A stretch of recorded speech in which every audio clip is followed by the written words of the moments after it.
Assalamualaikum warahmatullahi wabarakatuh.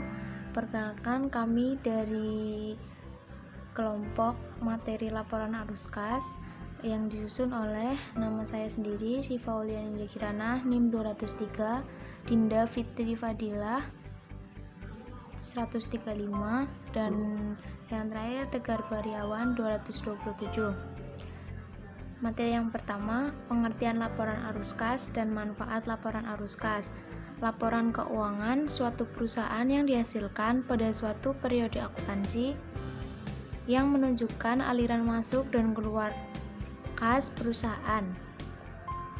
Manfaat laporan arus kas adalah melaporkan penerimaan kas, pembayaran kas, dan perubahan bersih pada kas yang dihasilkan dari aktivitas operasi pendanaan selama satu periode.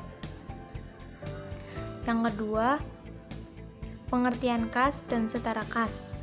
Kas dan setara kas adalah uang tunai yang paling likuid, sehingga pos ini biasanya ditempatkan pada urutan yang termasuk dalam kas adalah seluruh alat pembayaran yang dapat digunakan dengan segera seperti uang, logam, dan saldo rekening giro di bank. Penyajian laporan arus kas. Dari penyajian informasi yang ada pada laporan arus kas, maka laporan keuangan arus kas dapat diartikan sebagai salah satu bentuk laporan keuangan yang menyajikan informasi tentang penerimaan dan pengeluaran kas suatu perusahaan dalam satu periode. Laporan arus kas melaporkan arus kas selama periode tertentu dan diklarifikasikan menurut aktivitas operasi, investasi, dan pendanaan. Penyajian ketiga aktivitas tersebut dengan cara paling sesuai bisnisnya atau suatu transaksi tunggal dapat diidentifikasikan ke dalam lebih dari suatu aktivitas, misal pelunasan pinjaman dan bunganya, pendanaan, dan operasi. Di sini saya akan membacakan tentang aktivitas operasi laporan arus kas. Jadi, pengertiannya merupakan hasil laporan arus kas yang terdiri dari kegiatan operasional secara langsung. Kegiatan ini haruslah berkaitan dengan aktivitas kas pada perusahaan tersebut. Lalu, contohnya pembayaran dan pendapatan, penggajian karyawan, dan biaya operasional lainnya.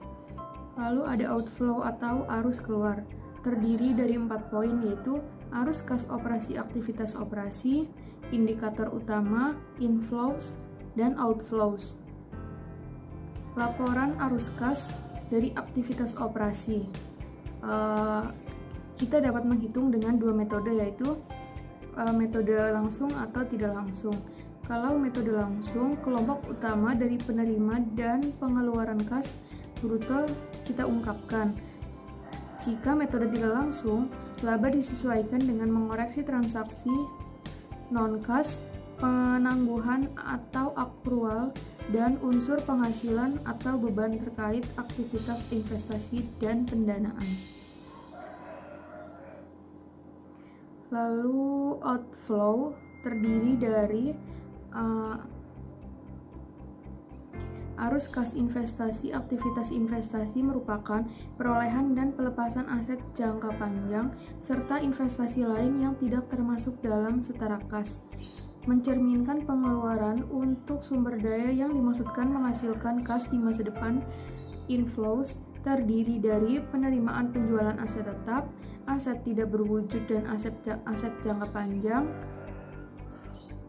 Lalu ada outflows terdiri dari pembayaran kas untuk membeli aset tidak tetap, aset tidak berwujud, biaya pengembangan dikapilarisasi, pembayaran kas dari kontrak future, forward, swap untuk aktivitas pendanaan. Baik, saya akan melanjutkan dari Mbak Dinda.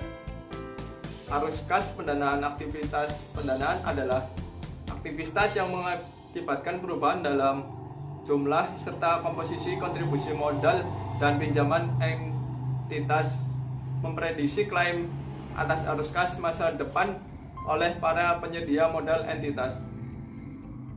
inflows terdiri dari penerimaan kas dari penerbitan saham, penerimaan kas dari penerbitan obligasi, wesel, pinjaman jangka pendek dan jangka panjang, hipotek.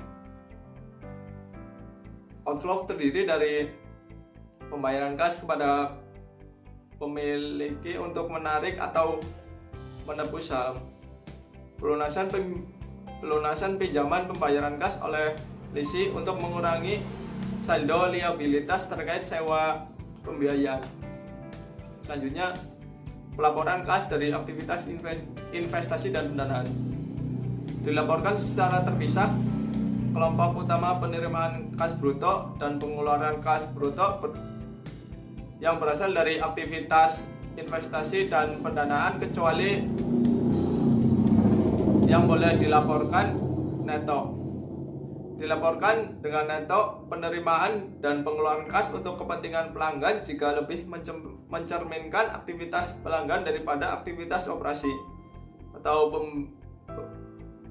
pembiayaan rekening giro dana pelanggan dikelola entitas asosiasi.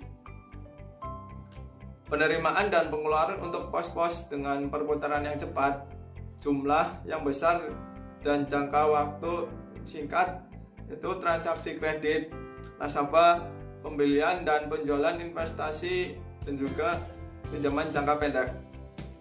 Untuk lembaga keuangan dengan arus kas neto, penerimaan dan pembayaran kas hubungan dengan deposito, penempatan dan penarikan deposito pada lembaga keuangan lain, pemberian dan pelunasan uang muka dan pinjaman kepada nasabah. Terima kasih.